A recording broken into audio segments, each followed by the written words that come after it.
Greetings, y'all. It's JR once again, here from Romney Landfill in Charleston, South Carolina. It is Tuesday, October 1st, about 4 o'clock in the afternoon. Just a gorgeous day, another gorgeous day down here. October and November are some of our best months, and today was especially beautiful because I had a chance to fly my newest airbird, the Warhawk P-40. That's the Curtiss P-40, and I've flown this plane about 10 times now, and that's enough for me to trim her out and get her to fly the way I would like her to fly and understand her flight characteristics. You know, I love these planes for a couple of reasons. One, they're fun to work on. This plane came as a kid. I had to build it. But the most fun really is actually trimming the plane out and learning how to fly it. You would think that all these model airplanes are basically the same, and they are. You know, they have wings and they have tails and they have control surfaces, but every single one is slightly different in the way it handles itself in the air. And this plane is particular in that it has some very peculiar characteristics. The way this plane is set up, it's rather heavy for its size. It's 39 inches is the wingspan, but this plane weighs in at about 3.5 pounds. Now, by itself, that means nothing to you, I realize that, but if you compare that back to my Park Zone P-51, which was comparable in size, that plane weighed, as you recall, about 1.75 pounds, less than 2 pounds. This plane is all loaded with the battery, with the motor, about twice that weight. So she's going to fly a little differently, as you can imagine. After flying this plane a couple times before I had a chance to trim her out, I did have some mishaps which resulted in me breaking a cowl. That's probably the weakest part on this airplane, as it is on most of these RC airplanes.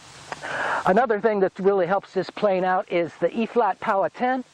That's a lot of power for this plane, but it's actually it needs it. It needs it to get off the ground and into the air and running at a decent rate of speed, especially when there's a little wind out. She's powered by my very reliable Value Hobby Elite 2200 LiPos. That's a 4-cell battery with a 30C discharge.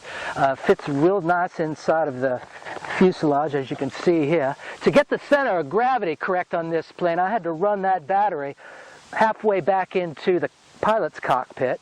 You might notice as well that there is no pilot on this plane. I painted all the windshield out black because that's housing my electronics, the receiver, and all the leads going to all the control surfaces. I have this plane configured for a hand tossing. Hand tossing is when you just power her up with the throttle and let her go with your left hand. Now, it's pretty tricky because you need to get the power right. If you don't have enough power, she'll just dive right into the ground.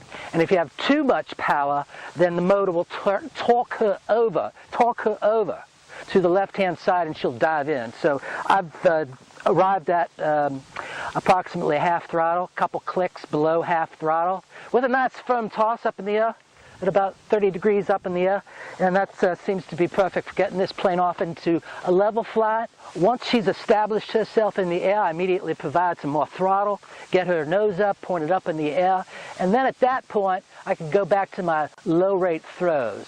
The difference between those low rate throws and the high rate throws is high rate throws you need for more maneuverability, which you might need in a takeoff situation, especially if she starts to torque over. But once you're in the air and you're flying at speed, you don't need those high rates, so you switch down to low rates, which changes the degree at which all the control surfaces turn or move.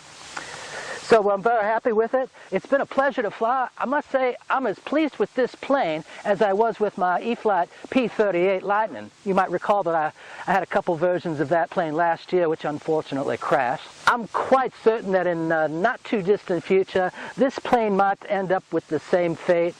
You crash these planes, there ain't nothing you can do about it except fix them or rebuild them. The nice thing about this bird is the airframe is a mere $50. Now, I think there's only 1 or 2 left, so I'm going to scarf those up as quick as I can. But I'm not afraid of flying this plane because I know that with another airframe I can be back in the air in a day or two. And so in conclusion, it's been a wonderful day here in Charleston. I'm so happy that I've been able to fly successfully and more pleased that I was able to spend this time with you. I look forward to seeing you again.